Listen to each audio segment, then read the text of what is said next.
haddaba Norway tiro 100 qof ku dhow oo Soomaaliya ayaa la sheegay in isbitaalada loola cararay kadib markii cudurkaasi uu haleelay waxaa jirta digniino xoog leh oo ka soo baxaya dawladda waddanka iyo booliiskaba kuwaasi oo ku talinaya in la qaato tilaabooyinka ama talooyinka caafimaad ee la soo jeediyay waxaa hadda qadka Skype-ka ee magaalada Oslo ee waddanka Norway ku jira Mahad Cabdulle oo ah suxufi ka shaqeeya raadiyaha la yiraahdo Maqal ee ku yaala magaalada Oslo Mahad muddo ka badan 20 sano ayuu waddankaasi ku nool yahay Mahad waa soo dhaweynaya marka hore inta kadib maxaad inoo sheegi kartaa xaaladdan soo korortay Soomaalida iyo cudurka coronavirus ee waddanka Norway Abdullahi waa aad baad u mahadsantahay adiga iyo bahda Universal TV aad baad u mahadsantihiin haddii aan guud ahaan ku soo yaro koobo walaalkayow waddankan Norway ilaa imika waxa la baaray 82,000 ama 82,000 hadba sidaad u taqaanid waxa kaloo laga helay cudurka 3,800 oo qof baa laga helay hase yeeshee waxa sariirta u jiifa oo intensive care afka qalaad waxa lagu yiraahdo ku jira oo imika waqtigan xaadirka ah 402 qof waxaana u dhintay 23 qofood ayaa waddankan Norway u dhimatay waayahay waxa la leeyahay Soomaali badan ayaa isbitaalada jiifa oo cudurkan uu waxyeeleeyay marka arinta maxaad noo sheegi kartaa meelaha qaar sharciga Norway ee ka jira wuxuu mar dib ugu ku mashquulaa inta badan inaan la isku qaban la kala saarin bulshada ku nool waddanka Norway hase yeeshee markii laga fursan waayay 14 degmo ayaa magaaladan Oslo gaar ahaan aan ku tilmaamaya in 14 degmaba cabasho laga keenayo gaar ahaan dadka Soomaalida waxay booliisku markii ugu horeysay abid ay isticmaaleen inay isticmaalaan magaca Soomaalida ku dhaqan magaalada Oslo gaar ahaan xaafadaha centerka ee ay Soomaalidu u badan yihiin taasoo ay leeyihiin waxaan idinka codsanaynaa kana soo xignay dhakhaatiirta waddanka Norway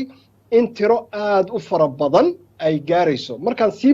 isku dayay inaan si xog warayso in boqolka la tilmaamayo inay jirto wuu ka gaabsaday laakiin wuxuu yiri tiro aad u fara badan waxaan dib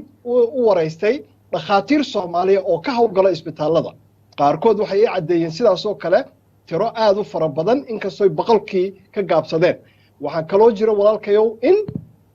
in imika Soomaalida lagu qoray in booliiska TV-yada Norwegian weligood af kala ka bixin afafka Soomaaliga hadda la isticmaalo inay isticmaalaan YouTube-leyda caalamka oo dhan ay yiraahdeen please waxaan idinka codsanaynaa in af Soomaali aad u sheegtaan dadkan inay guryahooda joogaan haddaan ku kala saaro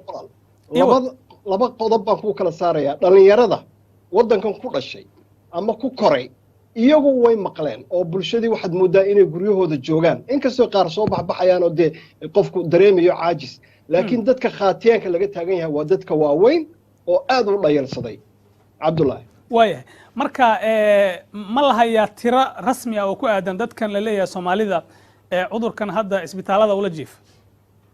ilaa imika waxa la cadeynayaa 2 qof inay u dhinteen shalay waxa dhintay nin magaciisa aan ku soo gaabin doono Xaaji Axmed maadaama reerahoodii iyo caa'iladiisii waddankii jooga aan wali dib qaar laga yaabaa inaan la socodsiin marka waxaan ku soo gaabinayaa aniguna aan garanayaa qofka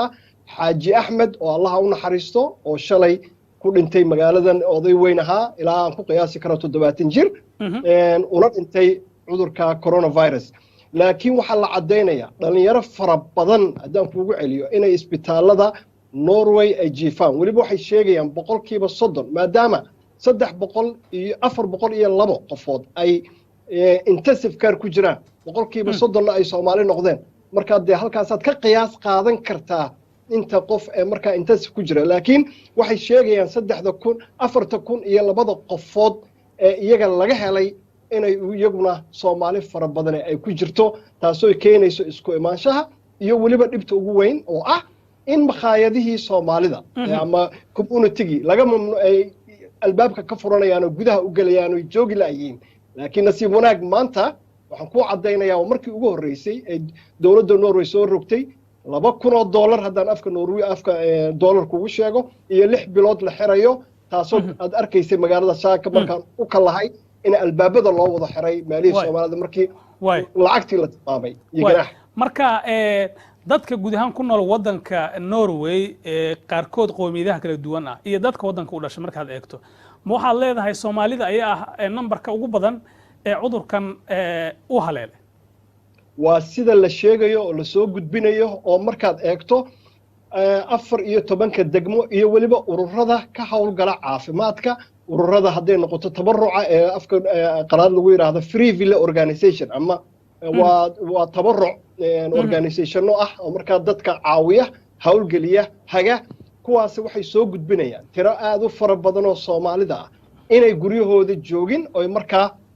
dhibaatada soo gaartay tusaale yar baan ku siinaya waxa jiray taksiilo Soomaaliya oo soo qaaday Spain dad Spanish Norway Spain ka yimid markay airport ka soo degeen waxa lagu yiri gurigaaga joog 14 cisho dawladda Norway waxay damaanad qaaday qof walba in mushahar loo qorayo oo gurigiisa u joogo annaga kamid ah guriyeenan joognaa mushaharkee 3 bilood raalahaw 3 week oo soo socota mushaharkaaga guriga ku qaadanaysa ninkaasi wuxuu soo qaaday qof xanuunsan markaa telefoon ma loo diray waxa lagu yiri qof xanuunsan baad soo qaaday did gurigaaga ha tagina soo noqo uu ka diiday uu dhayalsaday wuxuu tagay reerkiisii imika isaga iyo reerihiisii oo dhan karanteenka la geliyay maxaa yeelay uu ka diiday waxa kale tusaalooyin badan oo saasa ayuu Soomaalidu oo waliba tagaa sida ayaa hawsha waxa kale oo la sii baaray aan kugu daro in dadkii uu qaaday oo dhan oo markaa 15 qofood ahaa kuwii kaararka isticmaalay iyaga la ogaaday oo iyagana la xareeyay laakiin dad kaash bixiyay baa jira oo la laayahay dadkaasuna dawladkoodii kala galabsanay waay marka maxay tahay sababta Soomaalida ka dhigtay dadka ugu badan ee cudurkan qaaday wadanka Norway Abdullaah waxyaalaha yaab kale waxaan nahay afka qalaad uu sheego oral society marka qorid fara badan iyo ayaa la soo saaray oo Soomaali ku qoran darbiyada lagu dhajiyay cid akhrinaysa ma laha marka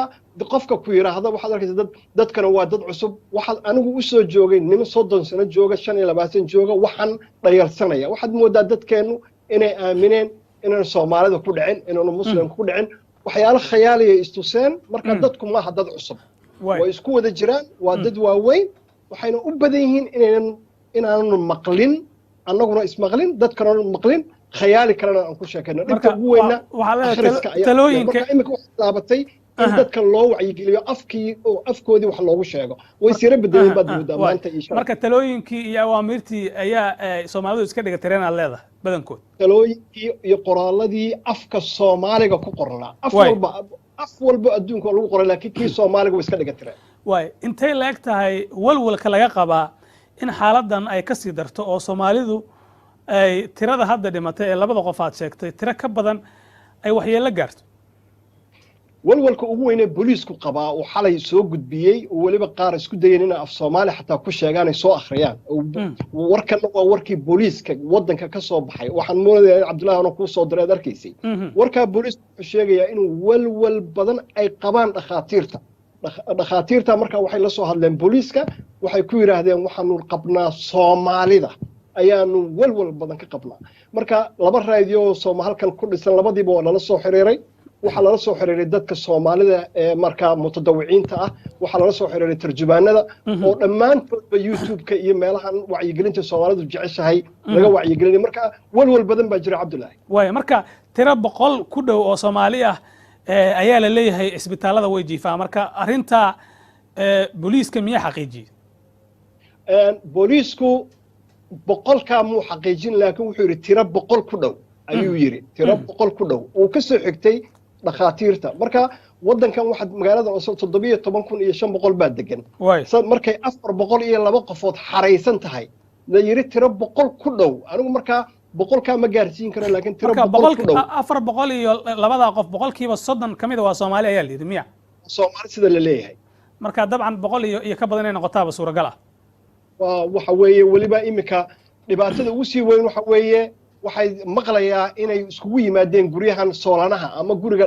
nin dhalinyaro guri weyn iska degan ay iskugu wada imanayaan iyagoo 10 kadibna ay hadda sidaan igu maqaalo imika maraan bowsaday la yiri guryahaasi hadda ka buuxaan kadibna gurigoodii bay ku noqonayaan ama xaafadii bay dib u noqonayaan marka qofkii weynaa dhabti ugu weyn dhalinyarada wuu ka badbaadi karaa anu kuma oranayo dhakhtar ma yihi kama badbaadiyo kuma oranayo laakiin dadka u nugul waa dadka diabeetka macaanka qaba wadna xanuunka qaba dhiikar ka qaba oo gurigii jooga ama qofka weyn ee 60 ka weyn qiyaas markaa dhibaatada soo gaaraysa carruurta mahad cabdulle oo ah wariye ka shaqeeya magaalada Oslo ee wadanka Norway muddo dheerna ku noolaa wadankaasi ayuu kaasi ahaa oo qadka Skype-ka ee Oslo igu waramayay isla markaana warbixin inaga siinayay xaaladda guud ee Soomaalida ee Norway oo la sheegay in tiradii ugu badneed ee laga helo cudurka coronavirus ay jiifaan isbitaalada magaaladaasi